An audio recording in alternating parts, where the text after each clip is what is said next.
everyone, it's Alexis from This Tiny Journey. Thank you so much for being here with me today. It's been a minute. I know it's been a minute. I spent the majority of my summer teaching myself Python and SQL, so that's why I kind of haven't been here and making as much content as usual, because I just spent literally all of my time studying. But now I am not done studying. I'm definitely still studying, but I got a little bit more time on my hands because I've kind of got the basics down, and now it's just kind of just practice, do some projects, and things like that. So yay me! I'm supposed to have like a pillow thing. I got it. Okay, there we go. Anyway, oh my god, I'm so sorry. Right on my side, I didn't mean to do a face. Anyways, if you're new here, welcome. It's a crap show a lot of the time because I'm just all over the place. And if you are not new here, welcome back, and thank you so much for being with me. Today, the topic is, I have it on my handy dandy computer, 5 things I love about tiny living. And I'm really excited to do this one. I don't know if I've done one of these already. If I did, it was definitely years ago, so my answers might look a little bit different, which is totally fun. And it's not going to be anything like, I don't want you guys to think it's going to be something like specific. I don't want to say specific because that sounds weird, but it's just going to be my opinions on things that I like about tiny house living. But the list might not look the same as some other ones, and sorry about this like weird lighting. The sun is just like in my eye. But without further ado, here we go.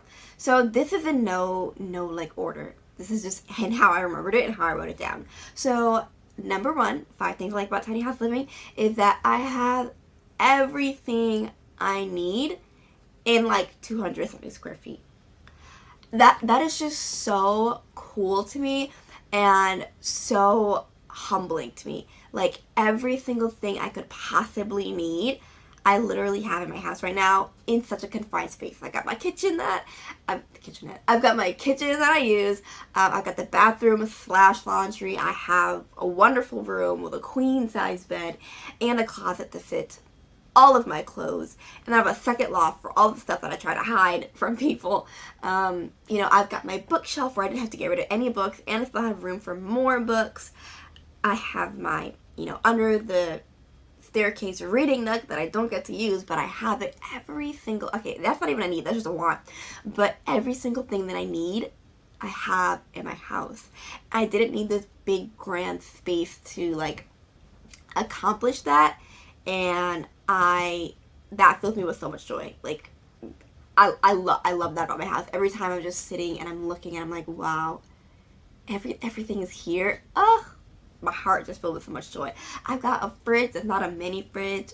Your girl's out here living her life, y'all. And, I just love it. I absolutely love it. That's the first thing. The second thing I love about tiny house living is the hominess. Because it's such a small space, it feels so homey in here all the time, and I love it. Granted, if it's a mess, it doesn't feel very homey because there's stuff everywhere, but when I've got it clean and I've got my simmer pot going, and I've got just some nice like folky, magical, like I've got like a medieval tavern music going on in the background, and Boss is playing on the floor of her toy, and I'm reading a book, and the sun is coming through the windows. It feels so amazing in here, and I don't know if you get that same hominess feeling in a larger home, and like you can get them in smaller cottages like log homes, but could you imagine, like my house, my parents' house was definitely over 2,000 square feet. I don't know how big it was, but it was over 2,000 square feet, and I never got that homey feeling because it's just so big. But in my tiny house, I always have that homey feeling, and I just love it. And in like the winter time when I get to pull out the blanket and put the heat on, and I have this drink that I only make during the fall, or else I'll like drink it all the time. It's just like pumpkin drink. I'll make it with whipped cream on top, and with our Yule tree. Like I love the hominess of my home. especially during fall when I can do a bunch of like fall hominess things. So yeah, it's another thing I love about tiny house living. And that's kind of one of the reasons why I never really want to go back to a traditional home. Like anything over, it was 800 to 900 square feet before, but I think I might go smaller. I think I might go like 600 to 800 square feet because I don't want to give up this homey feeling. And I don't want to try to achieve that same feeling in a more traditional home by buying, a bunch of furniture to give you that small feel. So definitely love that part. The third thing, the financial freedom. And I know this is something that everybody talks about. I need like a pillow for back here because this is so uncomfortable. Maybe if I put my feet down and get more comfortable. I feel like I'm slouching. That's more comfortable. I'm so sorry. The financial freedom, and I know this is something that everybody talks about, but it's because it's really a big aspect of tiny house living, the financial freedom. So my financial freedom obviously looks very different than other people's because I was able to pay for my house with cash. And so, your journey might look different than mine, but even if you don't pay in cash and you have to take out a loan, it's still miles cheaper than rent and miles cheaper than like if you got a mortgage on a home because your loan is going to be for a smaller amount. But anyway, the financial freedom. My expenses are so low because the tiny house paid off, my car's paid off. My car is also from like 2007, so there's that. And so yeah, it just gives me so much freedom in the jobs I can take, what me and boss get up to. Like, as long as I'm making above poverty level wages, even if I'm making only $15 an hour, I still have a lot of money left over. And not a lot of people can say that. And so I'm very, very, thankful and grateful for my tiny house that I'm able to do that. Especially in this economy, y'all, because I cry. When I hear y'all's rent prices, I cry for you guys. I don't know what this country's coming to, but anyways. So the financial freedom is something that I absolutely love, and I don't think it's something I can ever give up. Like, I would never be able to go from this back to traditional housing where I have like a mortgage for a house over $300K. Like, that's just not something I can imagine myself doing because how can I give up this freedom? How can I give it up? And because I have this financial freedom, I'm able to be very selective about the jobs I want. Like, at the moment, I want a data analyst job. I want to work as a data analyst. I love working with data. It makes me very, very happy. I want to work remotely. And so I don't have to settle for another job. Like, I used to have to settle for like customer service jobs because I run out of money, and then I need a job as quick as possible. But because my expenses are so low, I can be a lot more distinct, and I can just focus on just getting this data analyst job. And then once I get one, I'm in it, you guys. I have a career. And so it's definitely something I love about tiny house living, the financial freedom. And just so that I'm being completely how do I still talk so much? Just so I'm being completely transparent. Tiny house living initially is a lot of money. The initial setup, how much you're going to pay for your home, it's going to be a lot to invest. Still cheaper than traditional housing, but a lot to invest compared to what it used to be like back in the early 2000s. But once you've got that you put in that initial investment, it does end up being cheaper in the long run, and your month to month will be cheaper. So yeah. The fourth thing I love about tiny house living is that I'm not stuck in one place. So this is specifically tiny house on wheels living, I guess I should say, is that I'm not stuck in this place. I'm not stuck in Florida. Lord knows I don't want to be in Florida, but I'm not stuck here. And that was one of the biggest reasons why I got one on wheels and not foundation, because I knew that I did not want to put down my roots and stay in Florida. I want to move the tiny house to, another area where I have my own land and I could put the house there. And then I'm not even stuck there. If I wanted to move it, I could, but I'm not going to. I'm probably going to move it to like land and like leave it there and then do whatever, travel and everything. But the idea of buying a home in Florida and then being stuck with a home in Florida just stressed me out so much. And it's great to know that if I were to move, Like, I'm thinking of North Carolina now. If I were to move out there, I don't have to go looking for an apartment, right? I don't have to do any of that stuff. I could just move my tiny house and find a community there or an RV park there. That will take me if I don't have land when I want to move there. But I'm definitely gonna have land before I move there. Like, that just makes sense. But yeah, I'm not stuck anywhere. And before I had Boss and before I was like 25, the idea of settling down and being stuck in one place, literally, y'all, it filled me with so much dread. It was not something I thought would ever be fun or something I ever wanted to do. I still don't know if I want to do that. Like, I want to live in Ireland with Boss and see, what that's like for a year or two. And with a tiny house, I mean, I'm not going to take a tiny house to Ireland. That would just be poppycock. But, I could rent the tiny house out and not be too worried about it and go, away for a year. Or I could just leave the tiny house there, on my land, and not be too worried about it. There's just so many options when you're not stuck on foundation that I love about tiny house. On wheels, specifically, living. So, yeah. And the last one, the fifth thing I love about tiny house living is that it allows me to become the person that I want to be. And this is something that I think is very person specific. And it's not necessarily something that's just like, oh, top 10 reasons to go tiny now. But it's definitely a wonderful, what's that thing called? I always lose words. Like a wonderful side effect of tiny house living that you have to live tiny to experience, and you have to like live the tiny house lifestyle to experience it, if that makes sense.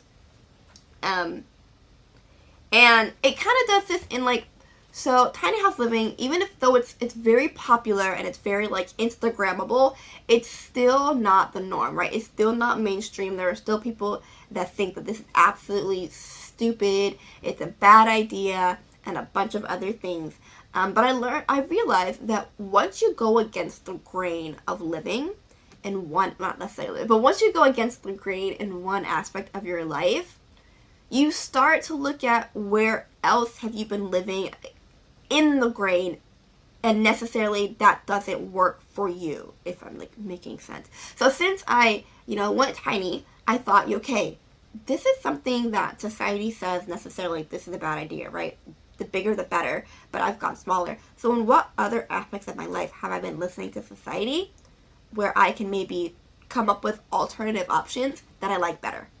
And that's what I've been doing, right? That's what I've been doing in my life. A very big example of this, and some people may hate me for this, that's totally cool, and nobody pays my bills, so I don't give a is that I love being a single mom. And people on the internet hate that. People on the internet hate when single moms actually enjoy being a single mom. I could not imagine raising Boss with somebody else, like living together. Like, I just could not imagine it. That sounds like hell. It sounds like hell on earth. I have no desire to raise my daughter living with somebody else. I love that I get to have her for half the week. We get to do whatever we want. I don't have to think about, how does her dad feel about me letting her ride on my walls? Or how does her dad feel about us having ice cream for breakfast? I don't have to worry about none of that. We do have ice cream for breakfast. She eats a healthy diet though, so it's totally fine. I don't. I just get to have and just show her the world, how I see it, and that's so freeing. I love that.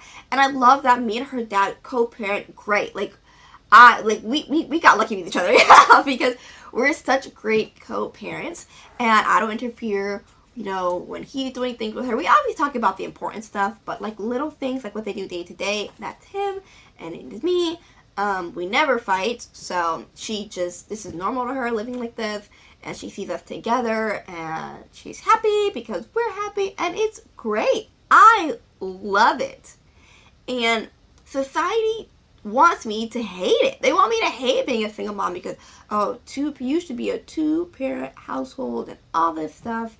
And so living tiny showed me that, I don't have to feel bad, or I don't have to feel like I've done some disservice to Boss just because I'm not living in this way that society has told me that I should be living. Because a 2-parent household is not better when you've got 2 parents fighting all the time. You can look at the statistics. I think when you have 2 parents that love a child and they have a clear schedule with the child and they have respect for each other and they show that in front of the child, they're still going to grow up to be very great members of society and do great on all these fancy tests and all that stuff. And so, yeah, it just allowed me to be the person I want to be. I get to be this fun single mom. I get to finally live out my country living dream. Not right now, but I want to live in the country. Like, that's always been a goal of mine. But my family, they're not from America, so this idea of living in the country is just like, why would you do that? Why would you do that? They're New York people, they're city folk. But since I went tiny, I found who I want to be. I found that I don't have to go that route. And I can just live however the heck I want to live. And nobody can tell me otherwise because I'm paying my own bills. So, yeah, it allows me to be the person I want to be. And that's probably one of my favorite things about living tiny. Because I don't think I would have had the time or the emotional maturity to figure that out had I lived in a traditional housing and I had to spend all of my time working to keep up this lifestyle. Or if I'd never gone out of like the grade, if I'd never jumped from the grade, because it never would have crossed my mind to try something different. And that sounds really weird because some people just like that's naturally what they do. They naturally think outside of the box. But for a lot of us, it's not what we do, right? Especially when you had like authoritative parents, like just thinking outside the box. This doesn't necessarily come easy to us. So yeah, that is the 5 things I love about tiny house living. And if you've made it this far, thank you so much. I hope you enjoyed. If you ever have any questions, feel free to comment below or DM me on Instagram. I see every single one of my DMs. I answer every single one of my DMs if it has to do with tiny house living or anything I post in my stories. If you just DM me, like tell me that you want to marry me, or maybe your girlfriend, you want to go on a date, or like you find me attractive, I don't reply to those because you're a stranger, and that's weird. But if you message me about tiny house living, I for sure reply. I love to talk to people about tiny house living. Sorry. Obviously, I've got a whole YouTube video channel on it. I talk very fast, and I try to talk slower, and then I get all jumbled up. But anyways, DM me on Instagram at This Tiny Journey. Thank you so much for being here, y'all. I love you, and I hope you have a wonderful day. Blessed be.